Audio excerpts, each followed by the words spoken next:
ഏകദേശം ഗുജറാത്ത് പോലീസിൻ്റെ സ്ഥിരീകരണമാണ് ഇപ്പോൾ വന്നിട്ടുള്ളത്. ഇനി ഗുജറാത്ത് സർക്കാരിൻ്റെ ഭാഗത്തു നിന്നൊക്കെയുള്ള മുൻ മുഖ്യമന്ത്രിയാണ് അങ്ങനെയുള്ള സ്ഥിരീകരണം കൂടി എല്ലാവരും കൊല്ലപ്പെട്ടു എന്നുള്ള ഒരു സ്ഥിരീകരണമാണ് ഇപ്പോൾ വന്നിരിക്കുന്നത്. അത് 242 പേരാണ് ഉണ്ടായിരുന്നത്. എല്ലാവരും കൊല്ലപ്പെട്ടു എന്ന് പറയുമ്പോൾ സ്വാഭാവികമായും അദ്ദേഹത്തിൻ്റെ പേരുകൂടി ഗുജറാത്ത് മുൻ മുഖ്യമന്ത്രി വിജയ് രൂപാണിയും അതിൽ യാത്രകനായിരുന്നു. നേരത്തെ അവസാനം വന്ന ഔദ്യോഗിക റിപ്പോർട്ട് അനുസരിച്ച് അദ്ദേഹത്തിൻ്റെ നില അതീവ ഗുരുതരമായി. അദ്ദേഹം ആശുപത്രിയിൽ ചികിത്സയിലായിരുന്നു. ഇപ്പോൾ എല്ലാവരും കൊല്ലപ്പെട്ടു എന്നുള്ള റിപ്പോർട്ട് ഗുജറാത്ത് പോലീസ് എന്തായാലും പുറത്തുവിട്ടിട്ടുണ്ട്. നേരത്തെ തന്നെ അത്തരം റിപ്പോർട്ടുകൾ നമ്മൾ തന്നെ റിപ്പോർട്ട് ചെയ്തിരുന്നു. ഒരു മണി നേരത്തെ ആശുപത്രിയിൽ നിന്ന് ലഭ്യമായ വിവരങ്ങളെല്ലാം അത്തരത്തിലായിരുന്നു. അവിടുത്തെ പ്രാദേശിക മാധ്യമങ്ങളും അവിടെയുള്ള ആളുകളും എല്ലാം റിപ്പോർട്ട് ചെയ്തിരുന്നത് അത്തരത്തിലായിരുന്നു. കാരണം അപകടത്തിൻ്റെ വലിപ്പം അത്രത്തോളം വലുതായിരുന്നു. എല്ലാവരും ഇപ്പോൾ പരിക്കേറ്റ് ചികിത്സയിൽ കഴിയുന്ന പലരും അവിടുത്തെ ഉണ്ടായിരുന്ന വിദ്യാർത്ഥികളാണ്. ഇവിടെ ആ മെസ് ഹാളിലുണ്ടായിരുന്ന വിദ്യാർത്ഥികളാണ് പരിക്കേറ്റ് കഴിയുന്നതും ചികിത്സയിൽ കഴിയുന്ന ആളുകളും ഭൂരിപക്ഷം പേരും. അവർക്കാണ് നിസ്സാര പരിക്കുകളും ഗുരുതരമായ പരിക്കുകളും ഒക്കെയുള്ള പലരും. പക്ഷേ വിമാനയാത്രികർ എല്ലാവരും തന്നെ പൂർണ്ണമായും ഈ വിമാനം താഴെ വീണ് വിമാനം പൂർണ്ണമായും തകർന്നു. അങ്ങനെ മരണമടഞ്ഞവർ മാത്രമല്ല, എന്നിട്ടും മരണമടയാതെ ഉണ്ടായിരുന്ന ആളുകൾക്ക് പോലും ജീവൻ അപകടത്തിൽപ്പെടുന്നതായിരുന്നു ഈ തീപിടുത്തം. അത്രത്തോളം വലിയ തീപിടുത്തമായിരുന്നു. ഒരു വലിയ തീഗോളമായി തന്നെ വിമാനം മാറുകയായിരുന്നു. ഒരു ഫർണസ് പോലെ വിമാനം ഏറെ നേരം പ്രവർത്തിക്കുകയായിരുന്നു. അതിനുശേഷമാണ് തീ അണച്ച് വന്നപ്പോഴേക്കൊക്കെ അത്ര നേരം തീയിൽ ഒരു മനുഷ്യനോ അല്ലെങ്കിൽ മറ്റൊരു ജീവജാലത്തിന് നിൽക്കാൻ കഴിയില്ല. അത്രത്തോളം വലിയ ചൂടിൽ കത്തിക്കൊണ്ടിരിക്കുന്ന അവസ്ഥയായിരുന്നു. അവിടെ നിന്നാണ് വിമാനത്തിലുണ്ടായിരുന്നവരെല്ലാവരും തന്നെ ചിലരെങ്കിലും തെറിച്ചു വീണ ഭാഗത്തും തീ പിടിക്കാതിരുന്ന ഭാഗത്തുമൊക്കെ തെറിച്ചു വീണ ആളുകളുമൊക്കെ ആയിരുന്നു. പക്ഷേ ആരുടെയും ജീവൻ രക്ഷപ്പെടുത്താൻ കഴിഞ്ഞിട്ടില്ല എന്നുള്ള ഔദ്യോഗികമായ സ്ഥിരീകരണം വരുന്നു. വിജയ് രൂപാണിയുടെ മരണം, ഗുജറാത്ത് മുൻ മുഖ്യമന്ത്രി വിജയ് രൂപാണിയുടെ മരണവും കൂടി ഔദ്യോഗികമായി ഇപ്പോൾ സ്ഥിരീകരിക്കുന്നുണ്ട്. ഒരു മലയാളി, രഞ്ജിത ആർ നായർ, ഒരു മലയാളി നഴ്സായിരുന്നു. അവർ UK ജോലി കിട്ടി അവിടേക്ക് പോകുന്ന ആദ്യ യാത്രയായിരുന്നു. ആ യാത്രയിൽ തന്നെയാണ് അപകടത്തിൽപ്പെട്ടത്. പത്തനംതിട്ട കോഴഞ്ചേരി പുല്ലാട് സ്വദേശിനിയാണ് ഇവർ. അവരും മരണമടഞ്ഞവർ ഉൾപ്പെടുന്നു. എന്തായാലും ലോകത്തെ തന്നെ ഏറ്റവും കൂടുതൽ പേരുടെ മരണം അടയുന്ന വിമാനാപകടങ്ങളുടെ കൂട്ടത്തിലേക്ക്, വലിയ ദുരന്തങ്ങളുടെ പട്ടികയിലേക്ക് കൂടി ഈ അഹമ്മദാബാദിലെ ദുരന്തം മാറുകയാണ്. ബോയിങ്ങിൻ്റെ 787 ശ്രേണിയിൽപ്പെട്ട വിമാനമാണ്. കഴിഞ്ഞ 14 വർഷമായി ലോകത്തിൻ്റെ വിവിധ ഭാഗങ്ങളിലെ എയർലൈൻസുകൾ വിശ്വസ്തയോടുകൂടി ഉപയോഗിക്കുന്ന വിമാനമാണ്. ഇതുവരെയും ഇത്തരത്തിലേക്ക് ഒരു ദുരന്തത്തിൽ പെട്ടിട്ടില്ലാത്ത വിമാനമാണ് ഡ്രീം ലൈനറിൽ അത്തരത്തിൽ എല്ലാവിധ സൗകര്യങ്ങളുമുള്ള വിമാനം കൂടിയാണ്. ബോയിങ്ങിൻ്റെ ആ വിമാനമാണ് എയർ ഇന്ത്യ ഉപയോഗിച്ചിരുന്നത്. ആ വിമാനമാണിപ്പോൾ തകർന്ന് വീണിരിക്കുന്നത്.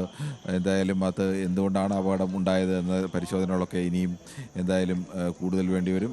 ഇന്ത്യയുടെ ഭാഗത്തു നിന്നും ലോകത്തെ വിവിധ ഏവിയേഷൻ വിദഗ്ധരുടെ ഭാഗത്തു നിന്നൊക്കെയുള്ള അന്വേഷണങ്ങളൊക്കെ ഉണ്ടാകും. കാരണം ബോയിങ് കമ്പനി ഇന്ത്യയിൽ മാത്രം പ്രവർത്തിക്കുന്ന ഒരു കമ്പനി, ലോകത്തിൻ്റെ പ്രധാനപ്പെട്ട രാജ്യങ്ങളെല്ലാം തന്നെ ബോയിങ് കമ്പനിയുടെ വിമാനങ്ങളുണ്ട്. അതുകൊണ്ട് തന്നെ ഇത് യന്ത്ര തകരാറാണോ അല്ലെങ്കിൽ മറ്റെന്തെങ്കിലും തകരാറാണോ, ഇനി ഇപ്പോഴത്തെ നിഗമനത്തിൻ്റെ അടിസ്ഥാനത്തിൽ പക്ഷി ഇടിച്ചത് കൊണ്ട് മാത്രമാണോ ഈ തകരാറുണ്ടായത്, എങ്ങനെയാണ് പക്ഷി ഇടിച്ചാലും സാധാരണഗതിയിൽ ഒരു പ്രൊപ്പല്ലറിന് കുഴപ്പമുണ്ടായാലും വിമാനത്തിൻ്റെ പ്രവർത്തനത്തിൽ തടസ്സമുണ്ടാകുമെങ്കിലും അത് ഈ തരത്തിലേക്ക് പെട്ടെന്ന് തകർന്നു വീഴുന്നൊരവസ്ഥയിലേക്ക് എത്തില്ല എന്നതും ചൂണ്ടിക്കാണിക്കുന്നു. 2 പ്രൊപ്പല്ലറും ഒരേ സമയത്ത് തന്നെ പൂർണ്ണമായും തകർന്നു പോകുന്നൊരവസ്ഥ. അപ്പോൾ ഒന്നിലേറെ പക്ഷികൾ ഈ പ്രൊപ്പല്ലറിനുള്ളിലൂടെ അകത്ത് കടക്കുകയും ആ ആഘാതത്തിൽ പ്രൊപ്പല്ലർ തകരാറിലാവുകയും പ്രൊപ്പല്ലർ പൊട്ടുകയോ തകരാറിലാവുകയും ഒക്കെ ചെയ്യാം. ഇത് ഫാൻ കറങ്ങുന്നതാണ്. അത് തകരാറിലായി കഴിഞ്ഞാൽ സ്വാഭാവികമായും അത് വിമാനത്തിൻ്റെ യന്ത്രത്തിൻ്റെ പ്രവർത്തനം പൂർണ്ണമായി നിൽക്കുന്ന യന്ത്രത്തിലേക്കുള്ള പവർ പിന്നീട് കിട്ടില്ല. പവർ കിട്ടാതിരുന്നാൽ സ്വാഭാവികമായും വിമാനം താഴെ വീഴാനുള്ള അവസ്ഥ. അങ്ങനെ ഒരു അപകടത്തിൻ്റെ സ്വഭാവം പരിശോധിച്ചുകൊണ്ട് ചൂണ്ടിക്കാണിക്കുന്നത് അങ്ങനെ ആവണം ഈ അപകടം ഉണ്ടായതെന്നാണ് ചൂണ്ടിക്കാണിക്കുന്നത്. ഇനി കൂടുതൽ പരിശോധനകൾ പിന്നീട് ഉണ്ടാവേണ്ടതാണ്. എന്തായാലും കൃത്യമായ അന്വേഷണം ഇക്കാര്യത്തിൽ വേണം എന്ന ആവശ്യം വിവിധയിടങ്ങളിൽ നിന്ന് ഉന്നയിക്കപ്പെടുന്നുണ്ട്.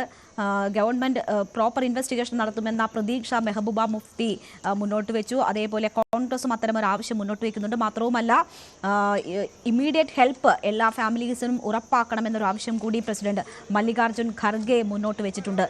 ഇതിനോടകം ഇതുവരെ സഹായം ഒന്നും തന്നെ പ്രഖ്യാപിക്കപ്പെട്ടിട്ടില്ല. നമുക്കറിയാം അപകടം നടന്ന മണിക്കൂറുകൾ മാത്രമാണ് പിന്നിട്ടിട്ടുള്ളത്. ഇപ്പോഴാണ് മരണം സ്ഥിരീകരിക്കപ്പെടുന്നത്. ആ വിമാനത്തിലെ ആരെയും തന്നെ രക്ഷിക്കാനായിട്ടില്ല. മുഴുവൻ ആളുകളും കൊല്ലപ്പെട്ടിരിക്കുന്നു എന്ന വിവരം ഇപ്പോഴാണ് പുറത്തു വന്നിരിക്കുന്നത്. അപ്പോഴും ഇമ്മീഡിയറ്റ് ആയിട്ടുള്ള ഹെൽപ്പ് കുടുംബാംഗങ്ങൾക്കുൾപ്പെടെ നൽകണമെന്ന ആവശ്യങ്ങൾ ഉന്നയിക്കുന്നു.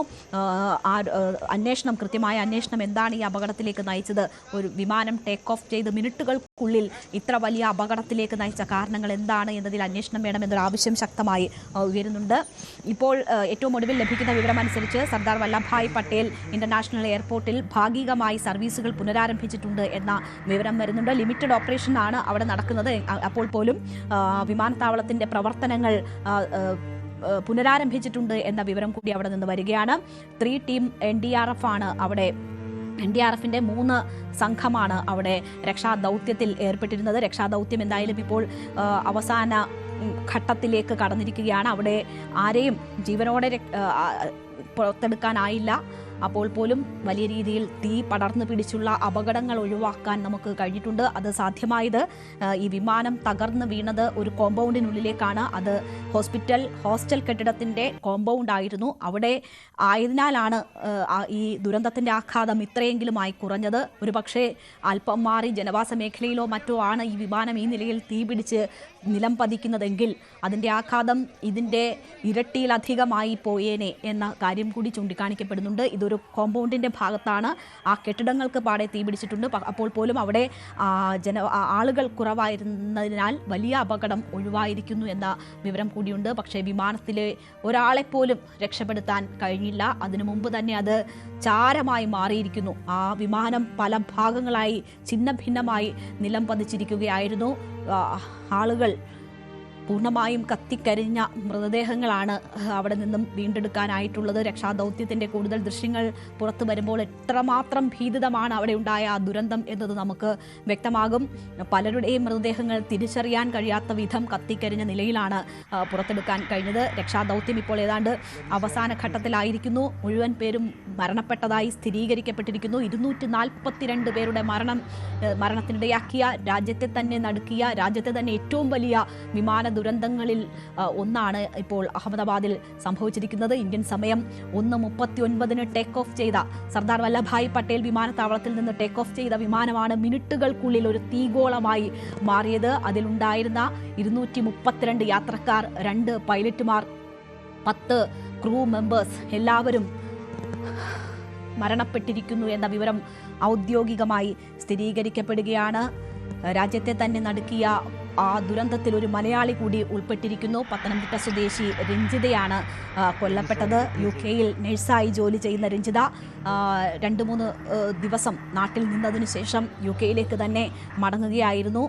ആ വീട് ഇപ്പോൾ ശോകമൂകമാണ്. രഞ്ജിതയുടെ മരണം ഉൾക്കൊള്ളാനാകാതെ നിൽക്കുകയാണ് ആ കുടുംബാംഗങ്ങൾ. അവരുടെ ഏക പ്രതീക്ഷയായിരുന്നു രഞ്ജിത.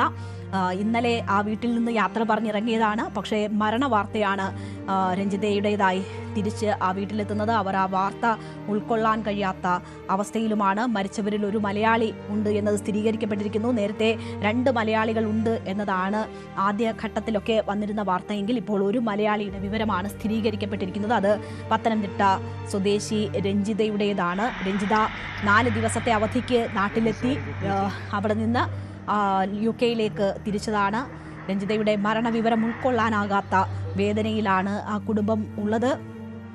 UK-യിൽ നഴ്സായി ജോലി ചെയ്യുകയായിരുന്നു രഞ്ജിത. ഇപ്പോൾ ഏറ്റവും ഒടുവിലത്തെ വിവരം വരുമ്പോൾ 242 യാത്രക്കാരും കൊല്ലപ്പെട്ടിരിക്കുന്നു എന്ന വിവരമാണ് വരുന്നത്. നമുക്കൊപ്പം ശശിനാരായണൻ കൂടി ചേരുകയാണ്. ശശിനാരായണൻ, ആ വിമാനത്തിലെ ഒരാൾ പോലും രക്ഷപ്പെട്ടില്ല, ഒരാളെ പോലും രക്ഷപ്പെടുത്താനായില്ല. എല്ലാവരും ഒരുമിച്ച് മരണത്തിന് കീഴടങ്ങിയിരിക്കുന്നു. അതിലൊരു മലയാളി കൂടി ഉണ്ട് എന്നത് മലയാളികളുടെ ദുഃഖം ഇരട്ടിപ്പിക്കുകയാണ്. രഞ്ജിതയുടെ വീട്, നമ്മൾ വീട്ടിൽ നിന്നുള്ള ദൃശ്യങ്ങൾ നേരത്തെ ശശിനാരായണൻ അയച്ചത് കണ്ടിരുന്നു. ഉൾക്കൊള്ളാനാകാതെ, ഈ മരണവിവരം ഉൾക്കൊള്ളാനാകാതെ കുടുംബാംഗങ്ങൾ കരയുന്നതും മറ്റുമാണ് നമുക്കതിൽ കേൾക്കാൻ കഴിഞ്ഞത്. ഇപ്പോഴത്തെ അവസ്ഥ എന്താണ്? എല്ലാ ബന്ധുക്കളെയും മരണവിവരം അറിയിച്ചു കഴിഞ്ഞോ? എന്താണ് നമുക്ക് അവിടെ നിന്നും നൽകാനുള്ള വിവരം? രേണുക, ഈ വിമാനം അവിടെ നടന്ന സമയത്ത് തന്നെ നമ്മൾ ഈ വിവരം മലയാളിയുടെ പേര് ലഭിച്ച സമയത്ത് തന്നെ നമ്മൾ ഇവിടെ എത്തിയിരുന്നു. പക്ഷേ ബന്ധുക്കളുമായി ഇത്തരം കാര്യങ്ങൾ പറയാതെ ആളുകൾ സൂക്ഷിച്ചു വെക്കുകയാണ് ചെയ്തത്. കാരണം ഇതിന് കൃത്യമായ ഒരു വിവരം ലഭിക്കാതെ ബന്ധുക്കളെ അറിയിക്കേണ്ട എന്നൊരു തീരുമാനമാണ് ഉണ്ടായിരുന്നത്. അതിനുശേഷമാണ് കൃത്യമായി രഞ്ജിതയും മരണപ്പെട്ടു എന്ന് അറിഞ്ഞതിന്റെ പിന്നീടാണ് ബന്ധുക്കളെ നേരിട്ട് കാണുകയും ഈ വിവരം ഈ രഞ്ജിതയുടെ ബന്ധുക്കളെ തന്നെ കളക്ടർ അടക്കം ഇപ്പോൾ വിളിച്ച് അറിയിച്ചിട്ടുള്ളത്. വീട്ടുകാർ ഇപ്പോൾ മരണവിവരം പൂർണ്ണമായി അറിഞ്ഞിരിക്കുന്നു. വലിയ അതീവ ദുഃഖത്തിലാണ് വീടും ഈ കുടുംബവും ഒക്കെയുള്ള മുട്ടുമുന്നിലെ ബന്ധുക്കളും ഉള്ളത്. കാരണം കുറച്ച് നാളുകളായി വിദേശത്ത് മസ്കറ്റിലായിരുന്നു ജോലി ഉണ്ടായിരുന്നത്. അതിനുശേഷം സർക്കാർ ജോലിയിലേക്ക് അപേക്ഷിക്കാൻ സർക്കാർ ജോലി ലഭിക്കുകയും ചെയ്തു. അത് കോഴഞ്ചേരിയിലെ ജില്ലാ ആശുപത്രിയിലേക്ക് നേഴ്സായി ലഭിക്കുകയും ചെയ്തു. ആ നേഴ്സ് ആയി ലഭിച്ചതിന് ശേഷം അതിന് ലീവ് എക്സ്റ്റെൻഡ് ചെയ്തുകൊണ്ടാണ് വീണ്ടും UK പോകാനുള്ള ഒരു തീരുമാനം, ഇവിടെ UK പോകാനുള്ള അവസരം ലഭിക്കുകയും ചെയ്തത്. അത്തരത്തിൽ ഇന്നലെ ഇവിടെ നിന്നും വീട്ടിൽ നിന്നും ഇന്നലെ ഉച്ചയോടുകൂടിയാണ് 4 ദിവസമാണ് ഈ കഴിഞ്ഞ ദിവസം ഈ മസ്കറ്റിൽ നിന്നും മടങ്ങി വീട്ടിൽ രഞ്ജിത എത്തിയത്. അതിനുശേഷം 4 ദിവസം കഴിഞ്ഞ ശേഷം ഇന്നലെ ഉച്ചയ്ക്കാണ് മുത്തുമണ്ണിലെ വീട്ടിൽ നിന്നും നെടുമ്പാശ്ശേരിയിലെത്തി അവിടെ നിന്നും നേരെ അഹമ്മദാബാദിൽ പോവുകയും അവിടുന്ന് നേരിട്ട് ഇന്ന് UK പോയതും അപകടത്തിൽപ്പെടുന്നതെല്ലാം. എന്തായാലും ഈ വീട്ടുകാരെയും കുടുംബക്കാരെയും ഈ നാട്ടുകാരെയും ഒക്കെ സംബന്ധിച്ച് സങ്കടകരമായ ഒരു വാർത്തയാണ്. 2 മക്കളാണുള്ളത്. 10ാം ക്ലാസ്സിൽ പഠിക്കുന്ന ഇൻസ്റ്റിറ്റ്യൂഡൻ, 8ാം ക്ലാസ്സിൽ പഠിക്കുന്ന എതിക എന്ന് 2 പേരാണ് മക്കളായിട്ടുള്ളത്. അമ്മ രോഗിയാണ്. പുതിയൊരു വീട് രഞ്ജിത ഇതിനിടയിൽ വിൽക്കുന്നുണ്ടായിരുന്നു. ആ വീടിന്റെ നിർമ്മാണം പൂർത്തിയാക്കി ഗൃഹപ്രവേശനം നടത്താനുള്ള ഒരുക്കങ്ങൾ കൂടി രഞ്ജിതയ്ക്കുണ്ടായിരുന്നു. അതിന്റെ തൊട്ടടുത്ത കുടുംബ വീട്ടിലാണ് രഞ്ജിതയും മക്കളും ഒക്കെ താമസിച്ചത്. രഞ്ജിത 5 വർഷമായി വിദേശത്തായതുകൊണ്ട് തന്നെ വീട്ടിലെ കാര്യങ്ങളെല്ലാം നോക്കുന്നത് രഞ്ജിതയായിരുന്നു. എന്തായാലും തിരിച്ച് മടങ്ങി വന്നതിന് ശേഷം UK പോകാനുള്ള തയ്യാറെടുപ്പിലേക്ക് ലീവ് നീട്ടി വാങ്ങിയതിനു ശേഷം ഇന്ന് പോയ സമയത്താണ് ഇത്തരമൊരു ദുരന്ത വാർത്ത ആ നാടിനെ എത്തിച്ചുകൊണ്ട് അറിയുന്നത്. വലിയ അതീവ ദുഃഖത്തിലാണ് ഈ മുട്ടുമണ്ണ് സ്വദേശം കോഴിപ്പുറത്തെ പുല്ലാടിലെ മുട്ടുമണ്ണിലെ വീടും ബന്ധുക്കളും ഒക്കെ. ഈ വാർത്ത അറിഞ്ഞ സമയം മുതൽ രാഷ്ട്രീയ നേതാക്കളും പലതരത്തിലുള്ള ബന്ധുക്കളും മറ്റ് രഞ്ജിതയെ കൂടെ അടുത്തറിയാവുന്ന ആളുകൾ കൂടെ പഠിച്ചവരൊക്കെ ഇപ്പോൾ വീട്ടിൽ എത്തുന്ന ഒരു കാഴ്ചയാണ്, ദുഃഖകരമായ കാഴ്ചയാണുള്ളത്. അമ്മയും മക്കളും ഈ വിവരം ഇപ്പോഴാണ് കളക്ടർ പറഞ്ഞതിന് ശേഷമാണ് രഞ്ജിത അടുത്ത ബന്ധുക്കൾ മരണ വാർത്ത അറിയിച്ചുള്ള. വലിയ സ്വപ്നങ്ങളുമായി പോയ രഞ്ജിത തിരിച്ച് വന്ന് വീട്ടിൽ നല്ല പുതിയ വീട്ടിൽ താമസം മാറുന്നതിന് വേണ്ടിയുള്ള എല്ലാ സജ്ജീകരണങ്ങളും വീട് പണി അവസാന ഘട്ടത്തിലേക്കാണ് പുതിയ വീടിന്റെ നിർമ്മാണം നടക്കുന്നത്. അതിന് പൂർത്തിയായതിനു ശേഷം താമസിക്കാനുള്ള ആഗ്രഹം കൂടി ബാക്കി വെച്ചാണ് രഞ്ജിത ഇപ്പോൾ മടങ്ങിയിട്ടുള്ളത്. ഈ ഒരു വിമാന അപകടവുമായി ബന്ധപ്പെട്ട് വലിയ അതീവ ദുഃഖം തന്നെയാണ് ഈ നാട്ടുകാർക്ക് പങ്കുവെക്കാനുള്ള. എല്ലാ തരത്തിലും ആളുകളുമായി ഇടപഴകുന്ന ഒരു സ്വഭാവക്കാരിയായിരുന്നു. ജോലി നഴ്സിംഗ് ആയി കിട്ടിയതിനു ശേഷം ആദ്യം മസ്കറ്റിൽ പോകുന്ന സമയത്തും അതിനുശേഷം പിന്നീട് ഗവൺമെന്റ് ജോലിയിലേക്ക് പ്രവേശിക്കുന്ന സമയത്തൊക്കെ നാട്ടുകാരുമായും ഇവിടെ നാട്ടിൽ വന്ന് ഇടപഴകുകയും അടുത്ത് സഹകരിക്കുന്ന ഒരു വ്യക്തി എന്ന രീതിയിലാണ് നമ്മളോട് ഈ ബന്ധുക്കളും ഈ അയൽവാസികളും ഒക്കെ രഞ്ജിതയെ കുറിച്ച് പങ്കുവച്ചത്. നല്ല ഓർമ്മകൾ സമ്മാനിച്ചാണ് രഞ്ജിത ഈ അപ്രത്യക്ഷമായ ജീവിതത്തിലൂടെ കടന്നു. അതുതന്നെയാണ് ഈ കുടുംബത്തെ സംബന്ധിച്ച് താങ്ങാവുന്ന. രോഗിയായ അമ്മയാണുള്ളത്. 2 മക്കളാണ്, 2 പേരും പഠിക്കുന്നതാണ്. ഒരാൾ 10ാം ക്ലാസ്സിലും ഇന്ത്യയുടെ 10ാം ക്ലാസ്സിലും 8ാം ക്ലാസ്സിൽ പഠിക്കുന്ന എതികയുമാണ്, പെൺകുട്ടിയാണ്. 2 പേരാണ് മക്കളായിട്ടുള്ളത്. ഈ വിവരം അറിഞ്ഞ നിമിഷം സ്കൂളിൽ നിന്ന് വന്ന കുട്ടികൾ വലിയ നിലവിളിയോടുകൂടിയാണ് വീട്ടിനുള്ളിലേക്ക് കടന്നത്. എന്തായാലും വലിയൊരു ജനാവില് തന്നെ ഇപ്പോൾ ഈ വീട്ടിലേക്ക് എത്തുന്നുണ്ട്. ഇപ്പോൾ ശശിനാരായണൻ, ഇപ്പോൾ വീട്ടിൽ ഏതൊക്കെ ബന്ധുക്കളാണ് രഞ്ജിതയുടേതുള്ളത്? കുട്ടികളുടെ കാര്യങ്ങൾ സൂചിപ്പിക്കുകയുണ്ടായി, അത് സംബന്ധിച്ച വിവരങ്ങൾ കൂടി. രേണുക, അടുത്ത ബന്ധുക്കളെല്ലാം ഇപ്പോൾ വീട്ടിൽ വന്നിട്ടുണ്ട്. പഞ്ചായത്ത് പ്രസിഡന്റ് അടക്കമുള്ള ആളുകൾ, അതുപോലെ മുൻ MLA, എക്സ് MLA അടക്കമുള്ള രാഷ്ട്രീയ നേതാക്കൾ, അത്തരം ആളുകളെല്ലാം ബന്ധുക്കളെ രഞ്ജിതയുടെ അമ്മയും മക്കളെയും ആശ്വസിപ്പിക്കാനായി ഇപ്പോൾ ഈ മുട്ടുമണ്ണിലെ വീട്ടിലെത്തിയിട്ടുണ്ട്. പക്ഷേ വലിയ അതീവ ദുഃഖത്തിലാണ് അവരുള്ളത്. കാരണം ജീവിതത്തിൽ ഒരു വിജയം നേടുന്ന രീതിയിലാണ് രഞ്ജിതയുടെ വളർച്ച ഉണ്ടായതെന്നുള്ള രീതിയിലാണ് നാട്ടുകാർ പറയുന്നത്. കാരണം കഷ്ടപ്പെട്ട് നല്ല ജോലി വിദേശത്ത് ആദ്യം ലഭിക്കുകയും പിന്നീട് അതിനുശേഷം സർക്കാർ ജോലി ഇപ്പോൾ ലഭിച്ചു. അതിനുശേഷമാണ് പെട്ടെന്ന് UK അവസരം കിട്ടുന്നത്. അതുകൊണ്ട് ഇത് ലീവ് എക്സ്റ്റെൻഡ് ചെയ്തുകൊണ്ട് വീണ്ടും UK പോകാനുള്ള തയ്യാറെടുപ്പെടുത്തുകൊണ്ട് അതിനുശേഷം അവിടുത്തെ പണികളെല്ലാം പൂർത്തിയായ ശേഷം തിരികെ വന്ന് സർക്കാർ ജോലിയിൽ പ്രവേശിക്കണമെന്നൊരാഗ്രഹം രഞ്ജിതയ്ക്കുണ്ടായിരുന്നു. അതിനുവേണ്ടി വീട് പണി അവസാന ഘട്ടത്തിലാണ്. അതുകൂടെ പൂർത്തീകരിച്ചതിന് ശേഷം നാട്ടിൽ മക്കളെ നോക്കി ജീവിക്കണമെന്നൊരാഗ്രഹം കൂടി രഞ്ജിത പങ്കുവച്ചതായി ബന്ധുക്കൾ പറയുന്നുണ്ട്. അതെല്ലാം ബാക്കി വെച്ചാണ് രഞ്ജിത ഇപ്പോൾ നിരവധി ആഗ്രഹങ്ങളും സ്വപ്നങ്ങളും ബാക്കി വെച്ചാണ് വിമാനത്തിലെ യാത്രക്കാരെല്ലാവരും മടങ്ങിയിരിക്കുന്നത്. 242 യാത്രക്കാർ ആ വിമാനത്താവളത്തിലുണ്ടായിരുന്നു. അവർ പല സ്വപ്നങ്ങളും പല പ്രതീക്ഷകളുമായി ഒരു വിമാനത്തിൽ യാത്ര ചെയ്തവരാണ്. അതിൽ ഒരാൾ പോലും ബാക്കിയില്ലാതെ എല്ലാവരും മരണത്തിന് കീഴടങ്ങിയിരിക്കുന്നു. അതും യാത്ര തുടങ്ങി മിനിറ്റുകൾക്കകം തന്നെ ആ ദുരന്തം സംഭവിച്ചിരിക്കുന്നു. എന്താണ് സംഭവിച്ചതെന്ന് വിമാനത്തിലെ ഉള്ളവർ ഒന്ന് മനസ്സിലാക്കും മുമ്പ് തന്നെ അവർ മരണത്തിന് കീഴടങ്ങിയിട്ടുണ്ടാകും എന്നതാണ് ആ ദൃശ്യങ്ങൾ നമുക്ക് നൽകുന്ന സൂചന. വിമാനത്താവളത്തിൽ നിന്ന് 1 കിലോമീറ്റർ മാത്രം അകലെ മിനിറ്റുകൾക്കുള്ളിൽ വിമാനം കത്തി തീ പിടിച്ച ഒരു തീഗോളമായി നിലം പതിക്കുന്ന കാഴ്ചയാണ് നമ്മൾ കണ്ടിട്ടുള്ളത്. മിനിറ്റുകൾക്കുള്ളിൽ തന്നെ ഈ വലിയ അപകടം സൂചിപ്പിക്കുന്ന മേഡേ സന്ദേശം സഹ പൈലറ്റ് ATCയിലേക്ക് നൽകുകയും ചെയ്തിട്ടുണ്ട്. എന്താണ് ഇത്രയും പേരുടെ പ്രതീക്ഷകൾ തല്ലിക്കെടുത്തിയ, ജീവൻ തല്ലിക്കെടുത്തിയ ഈ അപകടത്തിനുള്ള കാരണം എന്നതൊക്കെ ഇനി വരും ദിവസങ്ങളിൽ അന്വേഷണങ്ങൾക്കൊടുവിൽ മാത്രമേ നമുക്ക് മനസ്സിലാക്കാൻ കഴിയുള്ളൂ. ഇപ്പോൾ വരുന്ന ഏറ്റവും പുതിയ വിവരം അനുസരിച്ച് 5 മെഡിക്കൽ വിദ്യാർത്ഥികളുടെ മരണം കൂടി സ്ഥിരീകരിച്ചിരിക്കുന്നു എന്നതാണ്. ഈ വിമാനത്തിലുണ്ടായിരുന്ന 242 പേരും കൊല്ലപ്പെട്ടു. ഈ വിമാനം പതിച്ച BJ മെഡിക്കൽ കോളേജിലെ ഹോസ്റ്റൽ കെട്ടിടത്തിലുണ്ടായിരുന്ന വിദ്യാർത്ഥികളിൽ 5 പേരുടെ മരണമാണ് ഇപ്പോൾ സ്ഥിരീകരിച്ചിട്ടുള്ളത്. അവിടെ ഏതാണ്ട്